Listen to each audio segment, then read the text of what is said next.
कर्तव्य क्या है? मनुष्य प्रत्येक परिस्थिति में अपने कर्तव्य का पालन कर सकता है। कर्तव्य का यथार्थ स्वरूप है सेवा, अर्थात संसार से मिले हुए शरीर आदि पदार्थों को संसार के हित में लगाना। अपने कर्तव्य का पालन करने वाले मनुष्य के चित्त में स्वाभाविक प्रसन्नता रहती है। इसके विपरीत अपने कर्तव्य का पालन न करने वाले मनुष्य के चित्त में स्वाभाविक खिन्नता रहती है। साधक आसक्ति रहित तभी हो सकता है जब वह शरीर, इंद्रियां, मन, बुद्धि को मेरी अथवा मेरे लिए न मानकर केवल संसार की और संसार के लिए ही मानकर संसार के हित के लिए तत्परता पूर्वक कर्तव्य कर्म का आचरण करने में लग जाए। वर्तमान समय में घरों में, समाज में जो अशांति, कलह, संघर्ष देखने में आ रहा है, उसमें मूल कारण यही है कि लोग अपने अधिकार की मांग तो करते हैं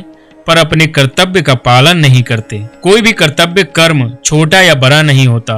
छोटे से छोटा और बड़े से बड़ा कर्म कर्तव्य मात्र समझकर सेवा भाव से करने पर समान ही है। जिससे दूसरों का हित होता है वही कर्तव्य होता है। जिससे किसी का भी अहित होता है वह अकर्तव्य होता है। राग द्वेष के कारण ही मनुष्य को कर्तव्य पालन में परिश्रम या कठिनाई प्रतीत होती है। जिसे करना चाहिए और जिसे कर सकते हैं उसका नाम कर्तव्य है।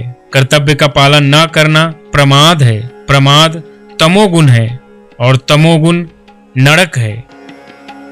अपने सुख के लिए किए गए कर्म असत और दूसरे के हित के लिए किए गए कर्म सत होते हैं। असत कर्म का परिणाम जन्म मरण की प्राप्ति और सत कर्म का परिणाम परमात्मा की प्राप्ति है। अच्छे से अच्छा कार्य करो पर संसार को अस्थायी मानकर मत करो। जो निष्काम होता है वही तत्परता पूर्वक अपने कर्तव्य का पालन कर सकता है। दूसरों की तरफ देखने वाला कभी कर्तव्यनिष्ठ हो ही नहीं सकता, क्योंकि दूसरों का कर्तव्य देखना ही अकर्तव्य है। गृहस्थ हो अथवा साधु हो, जो अपने कर्तव्य का ठीक पालन करता है वही श्रेष्ठ है। अपने लिए कर्म करने से अकर्तव्य की उत्पत्ति होती है। अपने कर्तव्य धर्म का ठीक पालन करने से वैराग्य हो जाता है। यदि वैराग्य न हो तो समझना चाहिए कि हमने अपने कर्तव्य का ठीक पालन नहीं किया। अपने कर्तव्य का ज्ञान हमारे में मौजूद है, परंतु कामना और ममता होने के कारण हम अपने कर्तव्य का निर्णय नहीं कर पाते।